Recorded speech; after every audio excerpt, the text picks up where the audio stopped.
Today is Valentine's Day and all that that implies. Joining me in the studio is the head of digital media at Rhema Media, Justin Smith. Justin, kia ora. Is it weird to say Happy Valentine's Day, bro? Is that a thing? No, I receive it. I will take it. Thank you, Atamaria, Andrew. How are you this morning? I'm doing pretty well, actually. Certainly the way in which people did the whole finding your significant other has changed quite a lot since back in my day.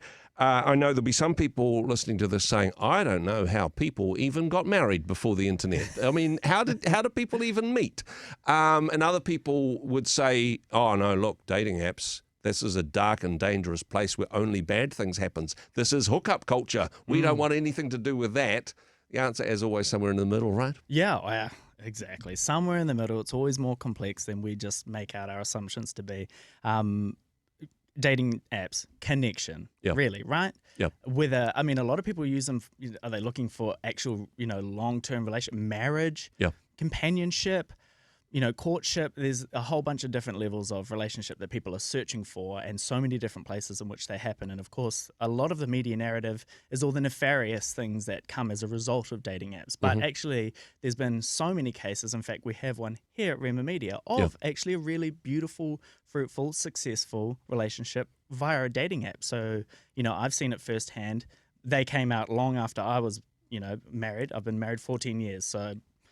Never needed a dating app. You're off the shelf before they invented them. Exactly, okay, exactly. But I've seen, I hear the nefarious side of it, but I also see many examples of, success and really beautiful blossoming success. I know, particularly on a day like Valentine's Day, it can be a really grotty day for people that aren't in a relationship and wish that they were. Yeah. Today's the sort of day where you think, oh, gosh, do I take that step? Do I put myself out there again, possibly to be rejected again? In some ways, dating apps, that's a safe space to put your toe in the water, do you think? Yeah, absolutely. And I empathize so much with people that are in that situation. And I have friends and family close to me that are in that situation where actually I'm not going to do the whole dating apps thing. And actually now they are in that space. And it's actually a really positive step towards finding connection where they've tried in certain areas, the small pond of church or youth group and then the friends circles and the work, and actually they've not really been able to find that connection that at this point in their life they're now yearning for. Yeah. And so now they're in this space and actually having a bit of, traction and success with at least expanding their horizons and having the ability to reach beyond their immediate to find that connection. Now, let's talk about the pitfalls because it is real. It can be destructive, it can be dangerous, it can also be addictive. This can, in terms of the algorithm, it's designed to make us want to live in that space. That's what all apps essentially want us to do, right? Yeah, that's a really tricky one. And as is often my encouragement with using digital technologies, we have to take responsibility and have a level of discernment for, what it is that we're doing on the apps ourselves and also who it is that we're connecting with. And so I think, the dating apps themselves, they aren't the be-all and end-all of connection and relationship. They're certainly a starting point, but you really have to have some level of discernment to go, look, is this a real person I'm interacting with? Yep. Can we meet up in person? How can I get beyond, this digital space? Is that their actual photo? Because, that's another thing. This is so shallow. People are making decisions just on appearances or maybe not their actual appearance. That's a part of it, but there's different apps out there, right? Yeah, there is. And they've all got, really interesting complexions and takes on the way in which people interact and find matches. But ultimately, the process is still the same. The app is the starting point. But it should absolutely progress beyond that to the real life, the place where you can actually, with safety, potentially be vulnerable and in that space make a real connection with the person. Because when you try to do that in these digital spaces, that's a recipe for, real hurt, harm, and disaster. Yeah, it can be a disaster. I'm wanting to talk about that actually because, look, online, people will act in whatever way that they think will cause you to want to be with them. There's some people pretending to be something that they're not. Yeah. And there is a big danger in going, I was talking to this person online, they seem really nice. They asked me to meet me at this place late one evening, Yes. yeah, Yeah, alarm bell absolutely. should be going off, right? Yeah, it should be, but I mean, especially when it comes to relationship, and in particular if you're in a vulnerable space where you're yearning for it, that's where you're being taken advantage of, and can end up in these, really unfortunate situations. It's Ooh. Now, let's talk about some of the positives because, I mean, hey, one of the great things about the internet is it has opened a whole world, literally, to people from the safety of their homes. You're talking before about, hey, well, all the people at youth group and at work and nieces of friends of mine, all of that sort of stuff is covered. This kind of allows us to fish in a much bigger pond. Yeah, absolutely. And I mean, we you and I are both, been here in Auckland for the majority of our lives. And of course, that's a big city.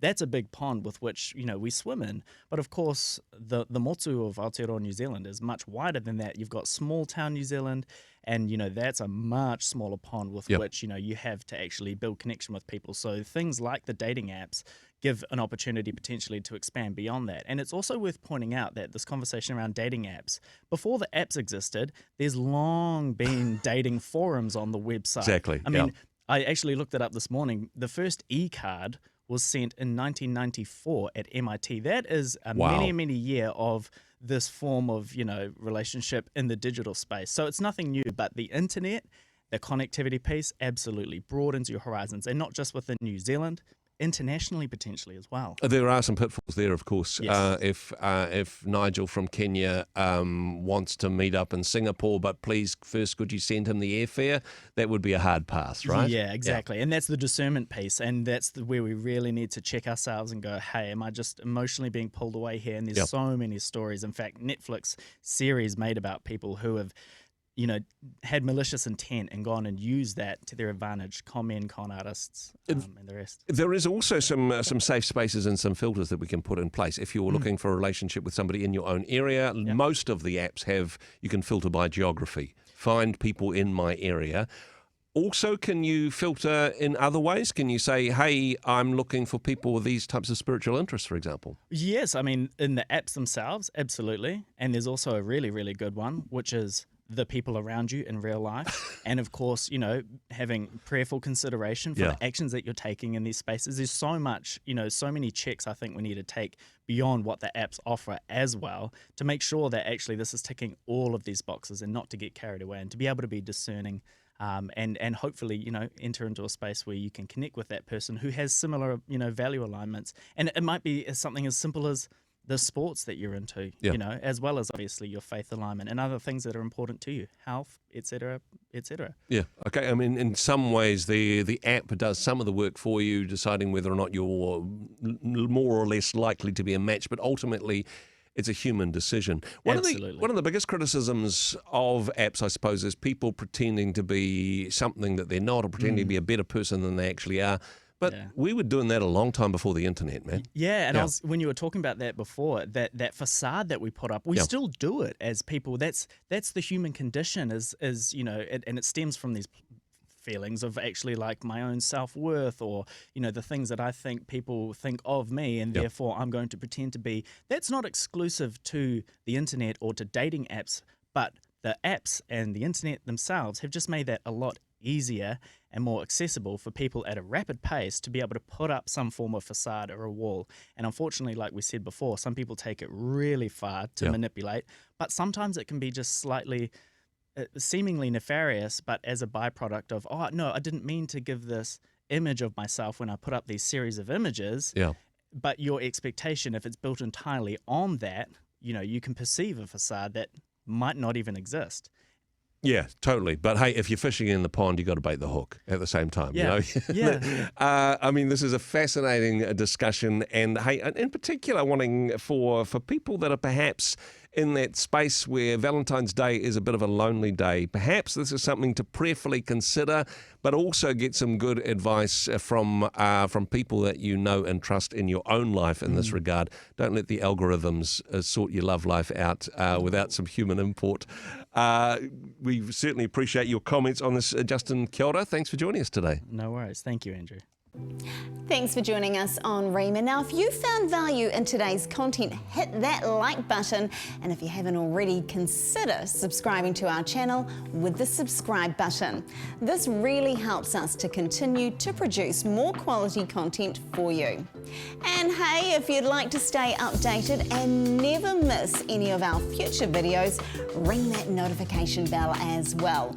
Don't forget to follow us on our other socials, which are in the description below. And until then, stay tuned.